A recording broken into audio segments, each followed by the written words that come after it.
Welcome to another change-making conversation from Baptist News Global. You're listening to a special podcast series titled Highest Power, Church and State, featuring writer, poet, and musician Rick Pidcock. Now here's Rick.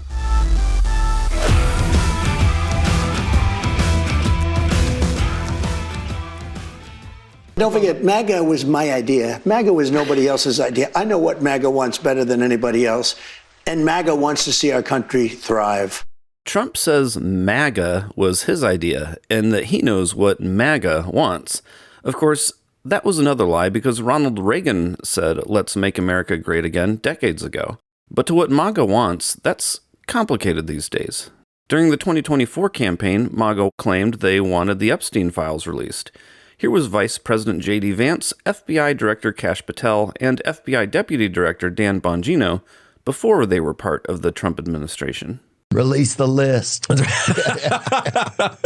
Seriously, we need to release the Epstein list. You say that the FBI has Epstein's list. They're sitting on it. Why is the FBI protecting the largest scale pederast in human history? Simple, because of who's on that list. You don't think that Bill Gates is lobbying Congress night and day to prevent the disclosure of that list? Some governments around the world may have some material that's related to the Epstein thing. Bill Clinton was knee-deep in this, man. Of course, it turns out that Donald Trump was named in these private emails from Epstein. And regarding the claim that foreign governments may have information on some of these powerful people, an email from Mark Epstein to Jeffrey Epstein from March 2018 says to ask Steve Bannon if Vladimir Putin has, quote, the photos of Trump blowing Bubba, unquote. Then Jeffrey Epstein replied, "And I thought I had troubles." Epstein called Trump the dog that hasn't barked. He also said, "I'm the one able to take him down, and I know how dirty Donald is." And Epstein wasn't the only one talking about Trump. One of the Epstein survivors had this to say on BBC. You met Donald Trump, is it right, through Ghislaine Maxwell? I did, yes, and I met him on several occasions. Ghislaine Maxwell did introduce me to him, and she introduced me to him with a clear message of my being with him in the same way that she had trafficked me and brought me to Jeffrey Epstein. So with this information being released, Trump replied, quote, "The Democrats are trying to bring up the Jeffrey Epstein hoax again because they'll do anything at all to deflect on how badly they've done on the shutdown and so many other subjects. Only a very bad or stupid Republican would fall into that trap," unquote. Trump has been desperately trying to pressure Republicans into not voting to release the files. So much so that he called Lauren Boebert into the Situation Room last week to pressure her. Here's Republican Congressman Tom Massey on the pressure Republicans are under from Trump. Well, I've already had a couple Republicans tell my office privately that they're going to vote for it, and I think that could snowball. I mean, the deal for Republicans on this vote is that Trump will protect you if you vote the wrong way. In other words, if you vote to cover up for pedophiles, you've got cover in a Republican primary. But I would remind my colleagues that this vote is going to be on your record for longer than Trump is going to be president.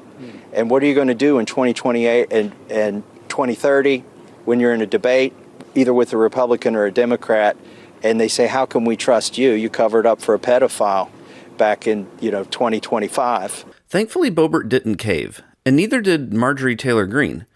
And as a result, some of Trump's backers are threatening Greene's life. After all, Trump called her Marjorie Traitor Greene. So on Saturday, Greene posted on X, quote, "I am now being contacted by private security firms with warnings for my safety, as a hotbed of threats against me are being fueled and egged on by the most powerful man in the world, the man I supported and helped get elected. Aggressive rhetoric attacking me has historically led to death threats and multiple convictions of men who were radicalized by the same type rhetoric being directed at me right now, this time by the President of the United States. As a woman, I take threats from men seriously. I now have a small understanding of the fear and pressure the women who are victims of Jeffrey Epstein and his cabal must feel. As a Republican who overwhelmingly votes for President Trump's bills and agenda, His aggression against me, which also fuels the venomous nature of his radical internet trolls, many of whom are paid. This is completely shocking to everyone. My phone is blowing up with constant amazing support. I am so thankful. The political industrial complex and the toxic violent nature of American politics must end. Our country is worth saving, and it can only be done if we pull together and save ourselves, unquote.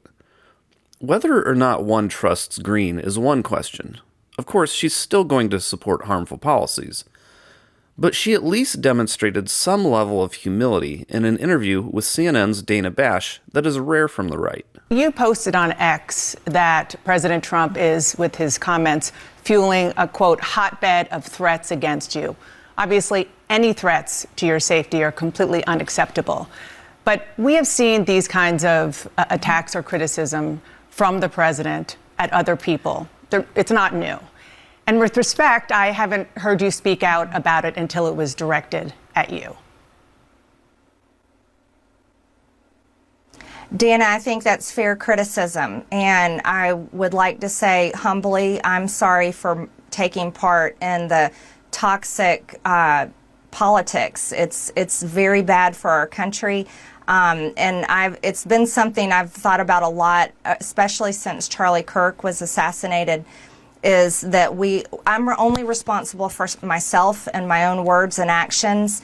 And I am committed, and I've been working on this a lot lately, to put down the knives in politics. I really just want to see people be kind to one another, and we need to figure out a new path forward that is focused on the American people, because as Americans, no matter what side of the aisle we're on, we have far more in common than we have differences. Yeah. And we need to be able to respect each other with our disagreements. So just to put a button on this, you regret the things that you have said and posted in the past, the Facebook post that was taken down of you in 2020 holding a gun alongside the squad, encouraging people to go on the offense against the socialists, liking a tweet of somebody calling for the execution of Nancy Pelosi and former President Obama. Just examples. Well, Dana, as you know, and many people know, I addressed that back in 2021. And of course, I never want to cause any harm or anything bad for anyone. So that was addressed back then, and okay. I very much stand by my words I said then, and I stand by my words today. I think America needs to come together and end all the toxic, dangerous rhetoric and divide. And I'm leading the way with my own example, and I hope that President Trump can do the same. But lest we make Green out to be a martyr here, she also, in this very same interview, tells Dana Bash she should have Nick Fuentes on her show. So what does Nick Fuentes have to say about the Epstein story? Fuentes, whom Tucker Carlson calls the #1 most popular influencer for men in their 20s, thinks Epstein was pretty cool, and that anybody who would have asked questions back then would be a lame nerd. Would you have gone to the Epstein Island? I don't know. It depends. I don't know. It sort of depends. Smithy Grohl, percent $25. And I believe honestly, would I have gone? Honestly, it depends. It sort of Smithy depends. Grohl, percent $25. Here's the thing. Everybody would say, I would never go. Me, Epstein Island, I would never. And it's like, dude, you're telling me Jeffrey Epstein was probably so cool. Like, he was probably the coolest guy you know. You're telling me the coolest guy you know, who knows everybody, says, hey, we're going to go on my private jet to my private island. We got hot girls. He doesn't tell you how old they are. How fucking lame would you be? Are they 18? Like, who's going to be the nerd that asks that? You probably would just assume they are. Or that it's in international waters, so it doesn't matter, you know? But like, you're telling me you would automatically say, no. Like, you don't know what's going on. All everybody knew was that he was the coolest guy in town. The coolest guy in town says, hey, I'm rich, private island, private jet, hot girls all week. Let's go. Great food. You're telling me you'd be like, Jeffrey, are they all 18 though? You're telling me you would be the nerd that would ask that? You have the balls to say that? Honestly, that just sounds kind of gay.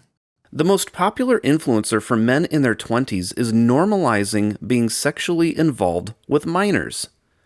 Of course, I can hear some people saying, but Fuentes isn't a mainstream conservative. He's more of an extremist on the fringe. But this simply isn't true. He's not on the fringe given his platform of millions of listeners and his being invited to the table by the likes of Trump, Vance, and Carlson, among others. But also, he's not the only right-wing pundit sharing these sentiments. We also heard from Megyn Kelly on the topic. But before we hear her now infamous words about pedophiles, let's first set the stage by hearing what she said in 2023 in a non-Trump related situation when Republicans were platforming Sean Feucht's good buddy, actor Russell Brand. Do you think this is a good recruiting method after all of the years that we've been through where the Republican brand has been so damaged? Do you think they're wanting to sign up with a brand where it's like, hey, as I'm now seeing online, she was 16. What about her culpability? Oh my God, shut up. If that's your position, I can't even engage in a good faith argument with you. She was a minor. She was a child. To even equate the two on this scale is an absurdity that shows you, if you're making the argument, probably have some skeleton in your closet that you don't want me to know about. Apparently Megyn Kelly, or the person she's protecting, must have some skeletons in their closets, because now that all of this news is coming out about Trump, she has this to say. As for Epstein, I've said this before, but just as a reminder, I do know somebody very, very close to this case who is in a position to know virtually everything. Not everything, but virtually everything. And this person has told me from the start, years and years ago, that Jeffrey Epstein, in this person's view, was not a pedophile. This is this person's view, who was there for a lot of this, but that he was into the barely legal type. Like he liked 15-year-old girls. And I realize this is disgusting. I'm definitely not trying to make an excuse for this. I'm just giving you facts. That he wasn't into like 8-year-olds, but he liked the very young teen types that could pass for even younger than they were, but would look legal to a passerby. And that is what I believed, and that was what I reliably was told for many years. And it wasn't until we heard from Pam Bondi that they had tens of thousands of videos of alleged, forgive me, they used to call it kiddie porn, now they call it child sexual abuse material, on his computer, that for the first time I thought, oh no, he was an actual pedophile. I mean, only a pedophile gets off on young children abuse videos. She's never clarified it. I don't know whether it's true. I have to be honest. I don't really trust Pam Bondi's word on the Epstein matters anymore. Yeah, so I don't know what's true about him, but we have yet to see anybody come forward and say, I was I was under 10. I was under 14 when I first came within his purview. Look, you can say that's a distinction without a difference. No, it's not. I think there is a difference. Yeah. There's a difference between a 15-year-old and a 5-year-old. You know, it's just whatever. So with Republican influencers like Nick Fuentes and Megyn Kelly saying the things they were saying, a 14-year-old girl went viral over the weekend sharing her thoughts. Hey, Megyn Kelly. I'm Eloise and I'm 14 years old. I wasn't even going to say anything because the topic is an adult one. My mom even made a video about it yesterday because we didn't feel it was an appropriate topic for a child to speak about. But after hearing you go on camera and explain that Epstein wasn't into 8-year-olds, just the barely legal type like 15, I realized you might need an actual reality check from a literal child. So let me help you out. Megyn, people in my grade are turning 15 right now.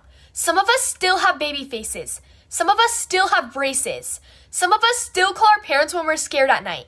Some of us still look like middle schoolers because we basically are. And the fact that a grown woman needs a teenager to explain that is honestly terrifying. Here's the part you seem confused about. Under federal law, anyone under 18 is a child. No asterisk. No, but they hit puberty. No, older kids don't count. Anyone under 18 is a child. You said you were just giving facts, but here's the real fact. What you said wasn't factual. It was minimizing.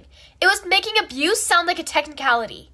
And Megyn, here's the part you really need to hear. If a 14-year-old has to get on the internet and explain to a grown adult with national platform that children are children and there's no age where abuse suddenly becomes less bad, then the problem isn't confusion, it's corruption. Because kids my age aren't supposed to be the ones correcting you. We're not supposed to be the moral compass in a room full of adults who should have known better. But here we are. If my voice makes you uncomfortable, good, it should. Because the minute adults start defending predators by debating the age of a child, you're not protecting the truth. You're protecting the predator. And you shouldn't need a freshman to tell you that. If you're feeling jarred by these comments from Republican leaders, you should be. It's a good thing that our hearts have not gone numb to their inhumanity toward children. But at the same time, if you know how the world of conservative patriarchal Christianity works, none of this should be surprising. She said kids aren't supposed to be the moral compass in a world full of adults who should have known better. But that's the problem. Conservative patriarchal Christian adults are so obsessed with sacralizing their own power over children that they have willfully handed over any semblance of having a moral compass. And that's why their denominations are overrun with sexual abuse scandals. This isn't an unrelated coincidence. The dynamics happening within their church walls have now been taken outside their walls to society at large. The excuse-making and the blame-shifting and the changing of terms that they do within their churches and denominations are now being played out in our nation's politics. And everybody is getting a glimpse into why so many of us will no longer go back to submitting ourselves to their leadership within their walls anymore. So I wanted to give some space today to share the words of Krista Brown, author of Baptist Land and a writer for Baptist News Global. She wrote a piece over the weekend titled, Dear Megyn Kelly, I Was Not the Barely Legal Type, with the subtitle, This is What Child Rape Apologetics Looks Like. Here's what she wrote. Dear Megyn Kelly, what you said is a slap in the face for many thousands of child rape survivors. So that means me. I'm offended and angry. In truth, it was more than a slap. It was a gut punch. While purporting to explain how Jeffrey Epstein wasn't really a pedophile, you said, quote, he was into the barely legal type, like he liked 15-year-old girls. He wasn't into like 8-year-olds, unquote. I've tried to tell myself that it was a mindless, stupid thing, but of course, you aren't a mindless person. And as I feel my rage rising, I realize there's just no way. It wasn't some in-the-moment slip-up, was it, Megyn? You know better. But you just thought you could spin it, and you were willing to throw child rape survivors under the bus to do it. With your powerful platform, you decided to parse child sex abuse, to minimize the rape of adolescents, and to stick up for Jeffrey Epstein because, oh gee whiz, at least his victims weren't 8. Do you even hear yourself? What you're doing is child rape apologetics. And it's repugnant, despicable, morally reprehensible, and vile. It also causes enormous harm. Yours is the kind of rhetoric that not only rubs salt in the wounds of child rape survivors, but that also helps to perpetuate a culture in which child rape is often treated as no big deal. I know way too much about that culture because I've been immersed in it for a lot of years, in trying to raise awareness of and bring accountability for child sex abuse in the Southern Baptist Convention. At age 15, when the grooming and gropings began, I still had braces on my teeth. At age 16, when the abuse escalated into rapes, I still wore a retainer. He liked to watch as I took my retainer out of my mouth. Does that sound to you like I was a barely legal type? He was a full-grown adult man. He was a Southern Baptist pastor, a voice of authority, a representative of God. He was married. He was a father. I complied. I obeyed. I submitted to pastoral authority. I did what I'd been taught I needed to do to please God. And he ended every rape by saying, God loves you, Krista. Other grown men, pastors too, knew. They did nothing. It was as though everyone thought the same as you, Megyn. At least I wasn't 8. Everyone found ways to minimize it. Take a look at that photo, Megyn. I still wore hair bows. And here I am about a year after the gropings began and after having already endured at least 30 rapes. I'm dressed in my girls' auxiliary queen regent in service regalia, the pinnacle of achievement for a good Southern Baptist girl. But do I look like a grown-up to you?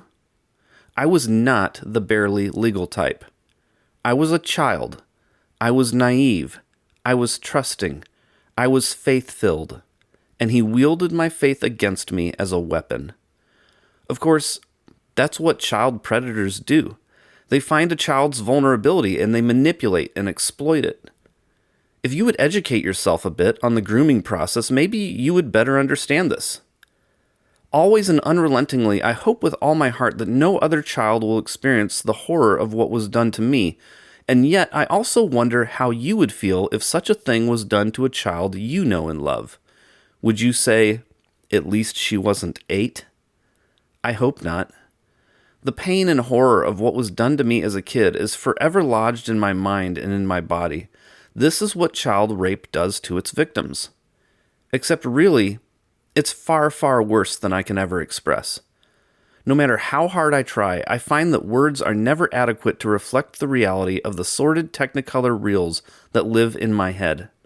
And words can never really reflect the full weight of harm that being sexually exploited and raped as a child caused in my life, the countless suicidal nights, and the endless months trying to claw my way towards self-worth. No, Megan, I was not the barely legal type. I was a child. And for all children, rape is an abomination. Please stop minimizing it, making excuses, parsing what's a pedophile, and carrying water for child rapists. Sincerely, Krista Brown. That's it for today. Thank you so much for listening. Please like, subscribe, and rate us on your favorite podcast platform. And we'll be back with another episode on Thursday. This has been another change-making conversation from Baptist News Global. The episode you've just heard is part of a special podcast series titled Highest Power, Church and State. Be sure to follow BNG daily at baptistnews.com and subscribe to get notifications about future episodes. Baptist News Global is a national nonprofit news service that is independent, free, and faithful. BNG is supported by readers and listeners like you. Learn more at baptistnews.com. This episode was produced and edited by Mac Bowles of TKG Communications, LLC, Dallas, Texas.